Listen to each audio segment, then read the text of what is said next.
साहेब काय सांगाल या ठिकाणी राष्ट्रवादी काँग्रेसचे दोन्ही उमेदवार निवडून आले आहेत आणि पहिल्या पसंतीच्या मतामध्ये निवडून आले आहेत। राष्ट्रवादी काँग्रेस पक्षाचे विधान परिषदेसाठी उभे असलेले आमचे दोन्ही उमेदवार श्री राजेश विटेकर आणि शिवाजीराव गर्जे हे पहिल्या पसंतीची मतं घेऊन 24 आणि 23 मतं घेऊन विजयी झालेले आहेत। राष्ट्रवादी काँग्रेस पक्षाचे राष्ट्रीय अध्यक्ष आमचे नेते राज्याचे उपमुख्यमंत्री माननीय अजितदादा पवार, कार्याध्यक्ष माननीय प्रफुल्लजी पटेल आणि प्रांताध्यक्ष खासदार सुनीलजी तटकरे साहेब या तिन्ही नेत्यांच्या नियोजनामुळे आणि आमदारांनी जी एकजूट दाखवली यामुळे राष्ट्रवादी काँग्रेस पक्षाचे दोन्ही उमेदवार पहिल्या फेरीमध्ये विजयी झाले आणि दोन लोकांचे ढोल फुटलेले आहेत, एक डॉक्टर जितेंद्र आव्हाड आणि रोहित पवार।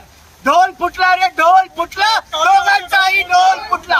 सातत्याने राष्ट्रवादीचे आमदार फुटणार म्हणून हॉटेलमध्ये ठेवलं अशा प्रकारचे आरोप हे दोन्ही नेते करत होते, पण राष्ट्रवादीला अपेक्षित कोट्यापेक्षा जास्त मतं ही माननीय अजितदादा पवार यांच्या नेतृत्वावर विश्वास ठेवून केवळ राष्ट्रवादीच्या आमदारांनी नाही तर अधिक आमदारांनी मतं दिली आणि म्हणून दोन्ही उमेदवार आमचे विजयी झालेले आहेत। एकच वादा, एकच वादा, पूर्णपणे पाठिंबा दिला होता म्हणून मी बोललो ना, दोन नेत्यांचे आज ढोल फुटलेले आहेत, डॉक्टर जितेंद्र आव्हाड आणि रोहित पवार।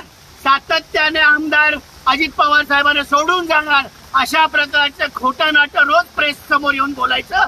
आज दोन्ही नेत्यांचे ढोल फुटलेले आहेत आणि त्यामुळे राष्ट्रवादीचे अजितदादा पवार साहेब यांच्या नेतृत्वावर पुन्हा एकदा विश्वास सगळ्या आमदारांनी दाखवले।